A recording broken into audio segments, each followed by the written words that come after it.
everyone! So I'm here to talk about a book that I read about 3 weeks ago, and I know this is super late, but I'm going to talk about the fifth book in the Throne of Glass series, which is Empire of Storms. Now, a few things about Empire of Storms, and this is going to be completely spoiler filled, so if you don't want to watch that, then you don't have to. But if you haven't read it by now, you probably should. I am not liking what this book is becoming, what this series is becoming, what Sarah J. Maas is becoming as an author. You know, there's things that I did like in the book: strong female representation, slower romances. But then there were things I didn't like. The fact that everyone has to be in a romance. The fact that everyone has to hook up. The fact that there is also instant love, which is a problem that I have with YA books, between Manon and Dorian. I don't like how we were given this strong female character, the strongest female character in the series, and then she just becomes a sexual plaything for Dorian, who also didn't even feel like Dorian in this book. I did not feel like him. Aelin is losing her voice and my respect as as the character that she is supposed to be. She is supposed to be a queen. Do I see her as a queen? Not really. I'm not really liking what she's becoming. I'm not really liking her attitude or her brashness or the surprises at the end of the book that just sort of come out of nowhere. Those are okay when you have a book that has not only a good build up but some revelations throughout the novel. We only had one major revelation throughout this novel with Manon, and I just did not like that. I didn't like that. And I thought the series is kind of sending a wrong message to young men and young women about their sexuality. This was a YA book, strictly YA book, and now we're having sexual content with it, which, you know, as a 26-year-old adult is not a problem for me, but I worry it might be a problem for the 12-year-old person that just picks up this book. So yeah, I would not give it to your little cousin for Christmas or your little brother or sister, which kind of sucks that now we have a lot of people who can't read this book, but Sarah J. Maas, that's where she wanted to take it, honestly, and, you know, God bless her, but no. And I also felt that Aelin kind of took a backseat to every other character in this book, which is, you know, not that terrible because I do like there being more of a world and more of a story, but some things just fell out of place. There were some plot holes, like with Nehemiah's death. I just thought that it didn't make sense. It was explained to us. It didn't make sense to me. It didn't make sense. And one thing I did want to address also is that a lot of people are complaining that Kale is not in this book.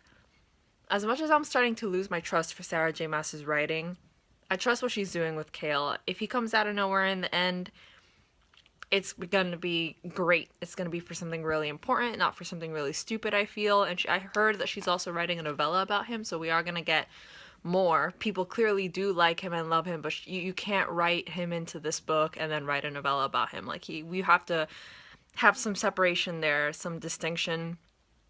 The book was slow. It was definitely slow. 700 let me just... It was 700 pages long. Some of us are in college. Some of us have work. I don't know, but it definitely... I didn't fly through it the way that I thought it was going to because it was kind of slow. Although I will say that I appreciate the fact that there wasn't insta-love for some of the characters. I do like the representation for budding LGBTQ people. I thought it was slow, but I think Sarah J. Maas recognized that there needed to be more representation and then brought it out with that revelation that we had with Aedeon. And I thought that there was a nice representation for disabled people with Elide. I really liked her. I really like what she became. I really like that she turned down a man she was interested in the end, because I think that we need to have some of that. Every character cannot keep hooking up with each other. It was just hook-upping. I don't know what that is, but that's my term now. There's a hookup in every book. I'm fine with that. When a book comes and there's like 4 hookups between all the major characters, what is this? What is happening here? What is this? What is all of this? I don't get it. So yeah, I have a problem with the fact that everyone in this book has to hook up with each other. There were some nice character surprises, some little revelations here and there with Manon. I thought that was really great because I love her as a character. She's my favorite character, and I think it's really important for there to be some strong female representation here. A couple things that I want Sarah J. Maas to stop making every character hook up with each other. Send a message to young men and young women that there is more to you than your sexuality. I don't like the dominant, territorial, fey male thing that is going on either. I think it's really unhealthy, so it might be better to develop some characters that have a little bit more sense of boundaries and respect, and just not play into the whole typical male is this and female is this. I think she describes Rowan at one point of having a typical maleness. What is maleness? What is it? What is it? That's another thing that I just couldn't, it didn't enter my brain, and I just, it's not registering with me very well. So that's pretty much all I had to say about the book. It's slow, and to resume, it's slow.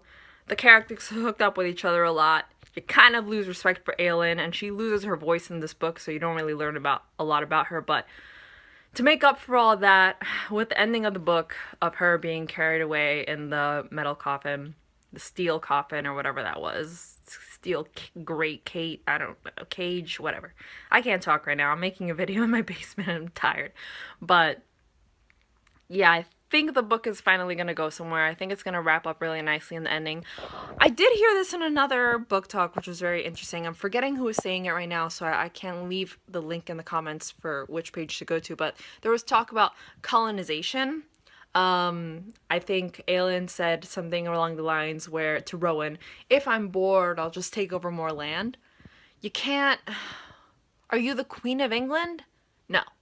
Are you gonna go in and jump in and be like, India's mine, Africa's mine, like in the same way? It's not cool, you know? So I just really didn't like that. I think for obvious reasons that we can see in the world right now, that's not really a healthy political view to have as a leader. So that was just a couple of my problems with it.